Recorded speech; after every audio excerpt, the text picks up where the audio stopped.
Olá a todos, um bom dia. Aqui quem está falando é Pablo Limas, sou psicólogo clínico, psicanalista, um dos profissionais que compõem a equipe multidisciplinar do Instituto El Shaddai. Como é de praxe, hoje nesse trabalho mensal, a produção de pelo menos um vídeo para o nosso canal no YouTube.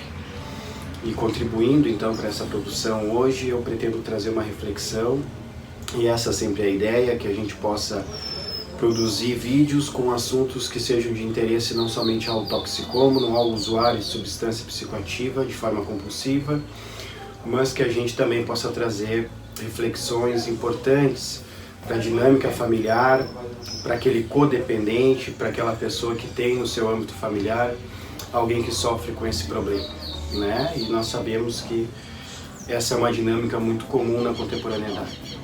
Então a reflexão que eu trago hoje é uma reflexão que eu considero fundamental, importante, e se fundamenta também nas escutas que eu tenho tido no consultório e naquilo que eu tenho presenciado na dinâmica institucional como um todo.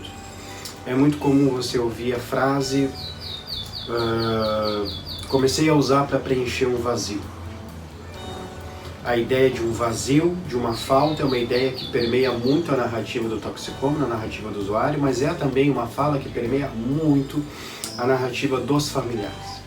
Não só uma falta individual, íntima, que todos nós temos, e é disso que nós vamos falar um pouco, mas também a falta dessa engrenagem quando sai dessa dinâmica familiar e, por exemplo, como é o nosso caso no Instituto, vem para uma internação de médio e longo prazo.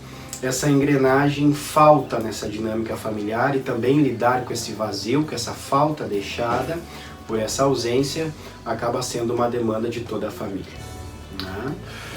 Mas não há como nós falarmos de uma falta coletiva, de uma falta no âmbito familiar, na dinâmica de funcionamento, sem falar de uma falta que é individual e é dela, que talvez é para ela, talvez que eu queira chamar a atenção. Primeiro que essa falta, esse vazio, ele é percebido no que a gente chama de angústia. Ele é percebido numa insatisfação, e a primeira ideia que eu quero trazer para a nossa reflexão é que ele é inerente a todo ser humano. A falta, o vazio, não é produzido pela substância, pela substância química. A falta e o vazio não é produzido por um déficit no desenvolvimento cognitivo, no desenvolvimento como um todo, sociocultural do sujeito. A falta é inerente ao ser humano, vem do desenvolvimento infantil, vem da separação mãe-bebê. Sempre há uma insatisfação presente nas vivências humanas. Por isso que, logo após a gente ter conquistado um bem, por exemplo, material, a gente quer automaticamente outro. Logo após ter conseguido um cargo, no que diz respeito às questões profissionais, a gente começa a almejar outras coisas. O novo, a reinvenção, a ascensão, elas fazem parte da vivência humana, e todas elas partem de uma insatisfação. Então o vazio, percebido muito pelo toxicômano, ele se relaciona, entre outras coisas, com uma ideia primeiramente pejorativa. Porque a substância química entra nessa questão do vazio, ela entra nessa falta, ela pode, esse vazio, ser produtora de compulsões, de comportamentos repetitivos e nocivos ao sujeito. Mas é ela mesmo, a insatisfação humana, que produz as mais belas reinvenções, as mais belas vivências e as mais belas produções. Se falta, é vazio. Se vazio, é insatisfação. Se eu me sinto plenamente satisfeito enquanto pai, eu não melhoro enquanto pai. Se eu me sinto plenamente satisfeito enquanto marido, eu não melhoro enquanto marido. Se eu me sinto plenamente satisfeito enquanto profissional, eu não melhoro enquanto profissional. É preciso que algo me falte. É preciso que haja uma insatisfação para que eu possa melhorar enquanto sujeito. E essa percepção nos traz uma reflexão fundamental de que o vazio, ele não propriamente é pejorativo, mas ele mesmo é mola propulsora para as mais belas criações, reinvenções, inovações e para a mais bela produção subjetiva de qualquer sujeito, de qualquer relação humana. Como já disse, ela pode produzir comportamentos conflituosos ao sujeito, ela pode produzir comportamentos cristalizados, ela pode produzir uma série de questões que podem ser nocivas, mas ela é fundamental, de modo que recuperação passa fundamentalmente por lidar com esse vazio. E aí uma diferenciação importante tanto para a família quanto para o toxicômano, a recuperação não passa pela completude, não passa por se sentir completo, não passa por se sentir plenamente satisfeito.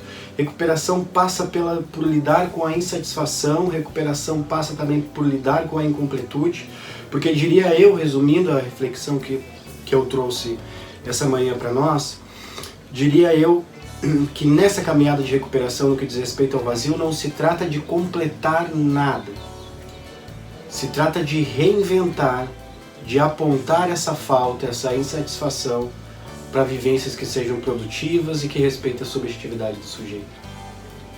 Então, é na busca dessa completude que nós achamos sentido, que nós atribuímos valor à vida, desde que, obviamente, a gente não idealize que completo estaremos, né?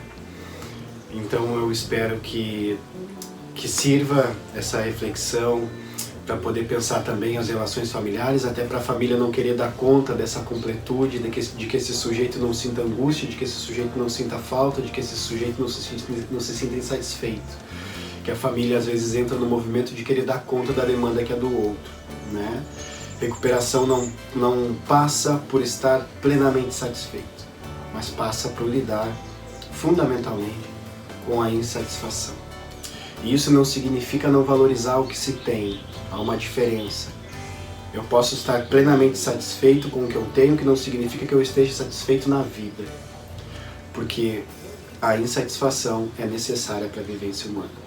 A falta e o vazio são necessários para a vivência humana. E se a droga entra aí, ela também precisa, esse vazio, essa falta, essa insatisfação, ela precisa também estar no prisma de todo aquele que entra no processo de recuperação, tanto toxicômano quanto familiar. Abraço.